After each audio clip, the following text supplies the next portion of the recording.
Alright, real quick, I want to try to do a quick video blog for you guys, how to assemble the leading edge, the way this airplane is designed. Pretty straightforward. You've got a jig here. It's got two pieces of angle aluminum. If you'll measure the distance at the center rib on this piece here, top to bottom, and then you'll measure the distance on the wingtip. Give you this distance here, which is slightly over 1 inch, and this distance here, which is just under 1.5 inches, I believe. So anyways, you lay that out real simple, center line, lay out the jig, and once you have this jig assembled, I put a whole bunch of paste wax on it. Any automotive paste wax should do, and you probably find yourself waxing it every 3 or 4 leading edges you assemble. So the first step is to make sure you've got one inboard and one outboard false rib.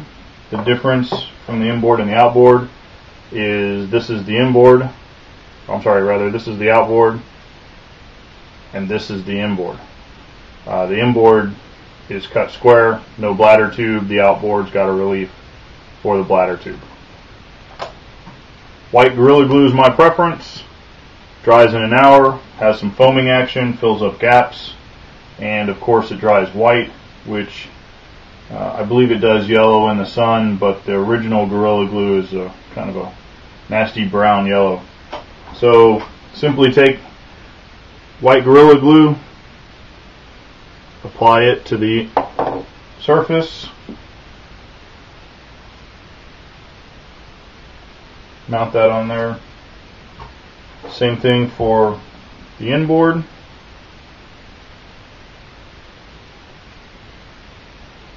Careful you don't use too much glue, stuff foams like crazy. Alright, then I usually just take this guy here, run a bead of foam. If you'll try to avoid where the cutaways are for the ribs, it'll save you having to go in there later and dig it out. It will foam up into that gap. So glue, stop, glue, stop. If you get too much glue, it's going to foam out. Not a huge deal. So don't forget that the spar is designed to fit into the tip rib about 1/8 inch, and the back edge is flat. So don't install your spars upside down. You will install lots of things backwards and upside down when you build these kits, but if you do this, it'll ruin the whole thing. So I just simply hand fit those in there, set it back on the bench, take the other half of the leading edge, wait for the glue to show up.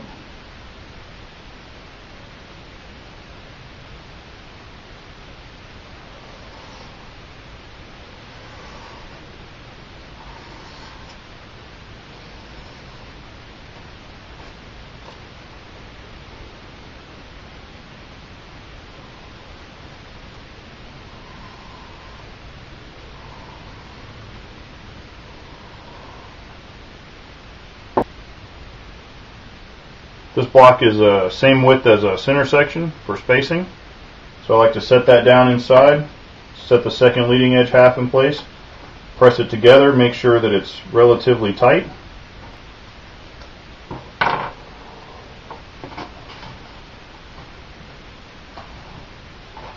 So make sure you have about 1/8 inch of spar overhanging the end, and then simply slip it down into the spar jig.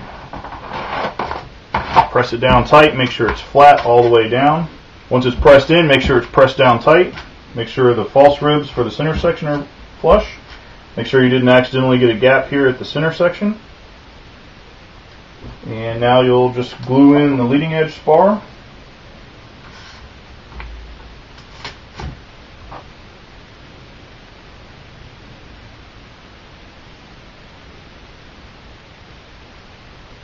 I like to make sure I get glue right where the leading edge is going to interface with the false ribs on this for the motor, a nice solid area to be mounted to.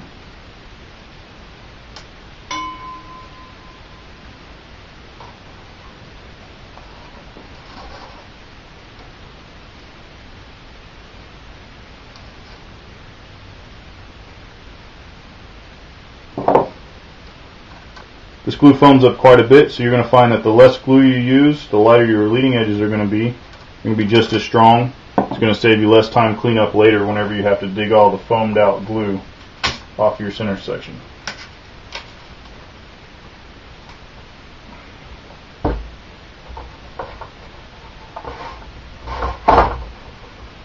Quick wipe to get off some of the excess glue. And then I just take clamps. You have to remember that your leading edge is not exactly 90 degrees to the surface because of the airfoil coming around. So you're going to want to put some clamps on your aluminum angles to help them conform to the shape of the leading edge.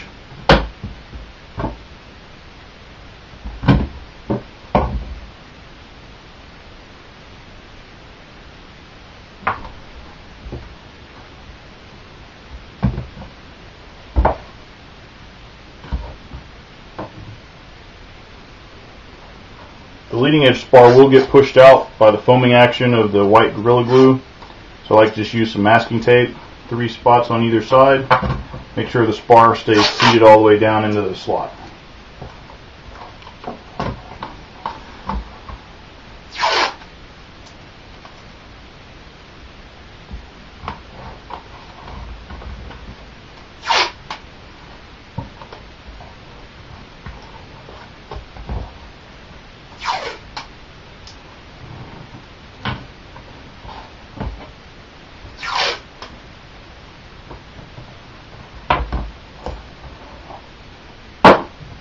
So now that all the parts are loaded in the jig, give it about an hour, and then we'll take everything back out.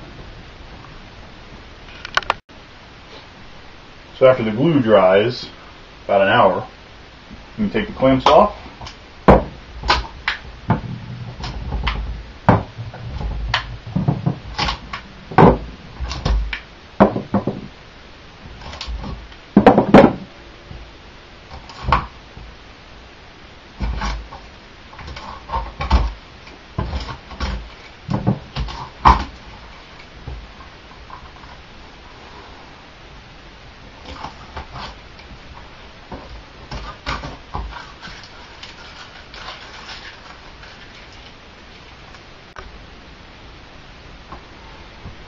So then you just pop it loose. It should pop right out of there. There you go. You're good to take out your spacer block. And there it is. One perfectly straight, built flat on the bench. Leading edge. You go back and trim out all the glue that oozes out. Sand the leading edge up a little bit. On a different blog we'll show you how we cut away the muffler trough in the bladder area, and then we'll paper it up and it'll be all ready to go for assembly on a new airplane. Good luck.